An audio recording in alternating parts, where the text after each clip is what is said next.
धाराशिव जिल्हाधिकारी कार्यालयासमोर एक गृहस्थ उपोषणाला बसलेत. त्यांची एक वेगळी मागणी आहे. त्यांची भाची वाणेवाडी या गावात तिचं लग्न झालं होतं, मात्र मुलगा हा नपुसक असल्याचा आरोप आता त्यांच्याकडून केला जातोय. त्यांच्या भाचीची फसवणूक केल्याचा त्यांनी आरोप केलाय. आपल्यासोबत संजय वाघमारे आहेत, आपण त्यांच्याशी बातचीत करणार आहोत. वाघमारे साहेब, मला एक सांगा, नेमकं प्रकरण काय आहे? माझी बातचीत वाणेवाडीमधील आकाश महादेव कदम ह्याच्याशी विवाह केला. विवाह केल्यानंतर मुलगा नपुसक आहे हे माझ्या बातचीच्या निदर्शनास आले व ती माहिती माझ्या बातचीनं आमच्या परिवाराला फोनवरनं सांगितली व घरी आल्यावर सांगितली. तेव्हापासून मुलगी तिचा तिथे एक वेळेस गेली. त्यावेळेस गेल्यावर घरातील 6 माणसांना तिचा शारीरिक व मानसिक छळ केला. तर छळ केलेली माणसं आकाश महादेव कदम पती, श्यामल महादेव कदम सासू, अभय सिंग पाटील नंदावा, महादेव रामलिंग कदम सासरे, अमृता महादेव कदम ननंद व ज्ञानेश्वर रामलिंग कदम चुलत सासरे, ह्या 6 माणसाने तिचा मानसिक व शारीरिक छळ केला. घरामध्ये घालून तिला डांबून ठेवलं. हा, कधी लग्न कधी झालं होतं? लग्न झालेलं आहे 18/4/2025 रोजी लग्न झालं. लग्नानंतर 16 झाला. 16 झाल्यानंतर उटीला गेले. मुलगा सेक्स करू शकत नाही. उटीला गेल्यावर त्यानं मुलानं सांगितलं की बाबा मी असं आहे, नपुसक आहे, माझ्याच्यानं काय सेक्स होत नाही. क्लिअर कट त्यानं सांगितलं. मुलानं सांगितलं माझ्या बाच्चीला. मुलानं सांगितलं? हा, मुलानं माझ्या बाच्चीला सांगितलं. त्यानंतर काय झालं? त्यानंतर मग आमच्या बाच्चीनं फोन करून इकडे सांगितलं की बाबा नवरा म्हणतोय मी असं आहे आणि मुलगा सेक्स करू शकत नाही. त्यानंतर आम्ही बाच्चीला म्हणलं तू तिथं काय बोलू नको, हिथं ये, कारण तू तिथे एकटे तुझ्या जीवाला धोका होऊ शकतो. मग ती हिथं आल्यावर सगळी शहानिशा केली, मुलगा नपुसक आहे. मग नंतर आम्ही किशोर कदम यांच्या घरी धाराशिवला बैठक ठेवली. त्यामध्ये सगळे त्यांच्या परिवाराची माणसं बोलवली. किशोर कदम हे मुलाचे कोण आहेत? मुलाचे चुलते इथं. त्यांच्या घरी बैठक ठेवली. त्यावेळेस आकाश कदम संग आम्ही चर्चा केली, दोघा नवरा बायको समोरासमोर बसून. आकाश कदम म्हणला मी आहे, म्हणला असं माझं काही होत नाही म्हणला. मग आम्ही विचारलं कधी होईल, ती म्हणला मी सांगू शकत नाही, कारण तो तसा आहे 100% नपुसक आहे. त्यानं माझ्या बाच्चीला सांगितलं होतं. हा, आणि थोड्या दिवस वाट बघा, त्यांची सासरी म्हणते मुलावर उपचार चालू आहेत नपुसकावरचे. आता किती वर्ष झालं त्या मुलाला? त्याचं वय किती आहे? त्याचं वय 32-34 वर्षे वय आज. मग ते त्यांच्या घरी माहित नव्हतं का असा प्रकार? त्यांच्या घरी पूर्ण माहिती होती ना, परंतु त्यांना ती माहिती गोपनीयता ठेवून माझ्या बाशीशी विवाह केला. ज्या वेळेस लग्न होतं त्यावेळेस त्यांचा नवरदेवासंग आल्यावर घरी आले नाहीत. ते लॉजवर राहिले. लॉज बुक करून दिला आम्ही त्यांना. ती म्हणले आमच्या घरी यायची पद्धत नाही म्हणली तुमच्या, मग आम्हाला लॉज करून द्या. लॉज करून दिल्यानंतर कुठं लॉज करून दिला? तिथंच टँडच्या समोर, बुमच्या टँड समोर संजय गाडवे यांच्या कॉम्प्लेक्स मध्ये लॉज करून दिला. लॉज केला, लॉजवर राहिले आणि डायरेक्ट लग्न मंडपात हजर झाले.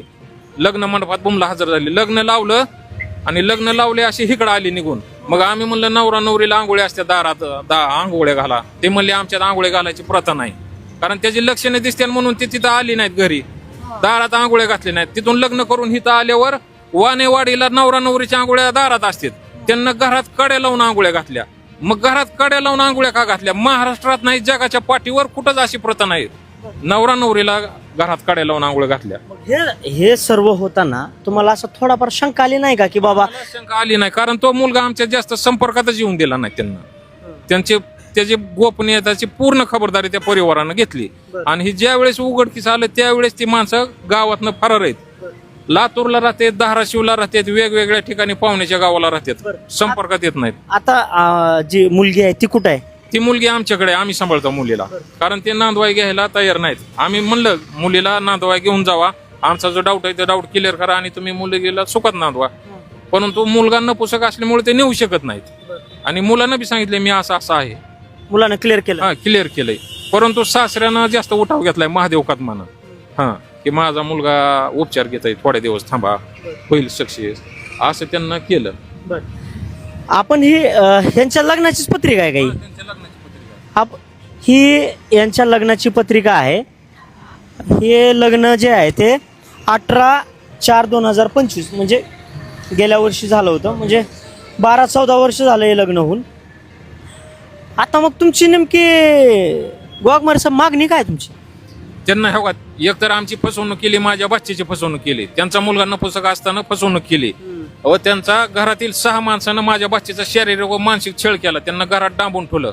आता माझी मागणी तिला तिचे अधिकार देण्यात यावे. तिचे पतीच्या रेशन कार्ड मध्ये नाव लावावे तिचे वाणीवाडीच्या सासरमध्ये मतदान यादीत नाव लावावं, आकाश कदमच्या सर्व्हिस बुकमध्ये तिचे नाव लावण्यात यावं, तिला प्रॉपर्टीमध्ये वारस म्हणून ह्या नात्यानं तिला अधिकार देण्यात यावे, एवढ्या मागण्यात. मुलगा काय करते? मुलगा लातूरला सर्व्हिसला आहे ना, गव्हर्नमेंट सर्व्हिसला. गव्हर्नमेंट सर्व्हिसला आहे, कार्यकारी अभियंता ऑफिस मध्ये तो. गव्हर्नमेंट सर्व्हिस आहे म्हणून तुम्ही दिलं काही? हा, गव्हर्नमेंट सर्व्हिसला म्हणून दिला. आणि त्यांचा विशेष म्हणजे सुशिक्षित घराणा नाही, घरातले सगळे सिव्हिल इंजिनियर आहेत. किती हुंडा बिंडा काय? हुंडा दिलाय ना, 14 तोळं सोनं दिलंय आणि लग्न उजून दिलंय. दोन्ही बाजूनं लग्नाचा खर्च आम्ही केलेला आहे. हा, 14 तोळं सोनं दिलंय, लग्न करून दिलंय. त्यातलं डाग बी त्यांच्याकडे निमार्द आहेत, निमार्द मुलीच्या अंगावर आलेत. मला काय म्हणायचंय आता, संसार उपयोगी दिलेल्या सगळ्या वस्तू तिथंच येतात. मला काय म्हणायचं आता, हे सगळं झालं आता. तुम्ही तर म्हणता मुलगा नपुसक आहे, मग एवढं करून तुमचा उपयोग काय होणार आहे तिथं त्या मुलीचा राहून? कारण मुलगी म्हणते मी एवढी चांगली असताना माझी नपुसकानं फसवणूक केली, मी डिवॉर्स घ्यायला तयार आहे, परंतु नपुसकाचं कारण मला पाहिजे म्हणले. डिवॉर्स कशामुळे व्हायलाय? मुलगा नपुसक व्हायलाय म्हणून. परंतु त्यांचे सासरे पाटील म्हणतात मी पैसे द्यायला तयार आहे तुमचं काय जो काय परत. पण डिवॉर्स होताना नपुसक हा शब्द लिहायचा नाही, नवरा बायकोचं पटत नाही असा म्हणून डिवॉर्स घ्यायचा. परंतु ते माझ्या बाच्चीला मान्य नाही, कारण ती म्हणली माझं पहिल्या लग्नातच एवढा ह्यांना शारीरिक व मानसिक छळ केला, आणि जर असा डिवॉर्स घेतला तर माझं दुसऱ्या ठिकाणी लग्न केल्यावर किती वेदना सहन करावं लागते, त्यापेक्षा मला डिवॉर्सच घ्यायचा नाही म्हणले, मला माझे अधिकार पाहिजे. त्यासाठी मी माझ्या बाच्चीच्या न्यायासाठी उपोषणाला बसलेलो आहे. किती दिवस बसणार आहे? जोपर्यंत न्याय मिळत नाही तोपर्यंत बसन मी उपोषणाला. मग आता काय म्हणते ते, नाव लावतो म्हणतात का नाहीत? मध्ये का ते नाव लावत नाही ना काय नाही, ते पूर्णपणे आमची दिशाभूल करतात. नाव लावत नाही काय नाही, आम्ही त्यांना पूर्ण पत्र व्यवहार केलाय, आम्ही त्यांना पत्रवाटा बी मागणी केल्यात, त्यांना कुठलाच रिस्पॉन्स दिलेला नाही. मुलगा लातूरला कार्यकारी अभियंता ऑफिस मध्ये, त्यानं तो त्याच्या बायकोला पत्र व्यवहार करताना पत्ता सुद्धा खोटा सांगितला. सगळा पत्र व्यवहार त्याच्या हेड ऑफिसला झालाय. हे होते वाघमारे यांचे भाची जी आहे ती वाणीवाडी या गावात दिली होती. मुलगा नपुसक असल्यामुळे आता मोठा त्यांच्या कुटुंबामध्ये वाद निर्माण झालेला आहे.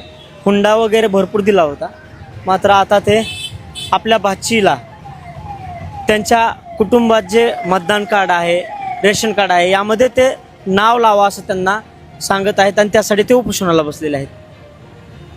ताज्या घडामोडी जाणून घेण्यासाठी आजच बहुजन आवाज न्यूज चॅनलला लाईक, शेअर आणि सबस्क्राईब करा.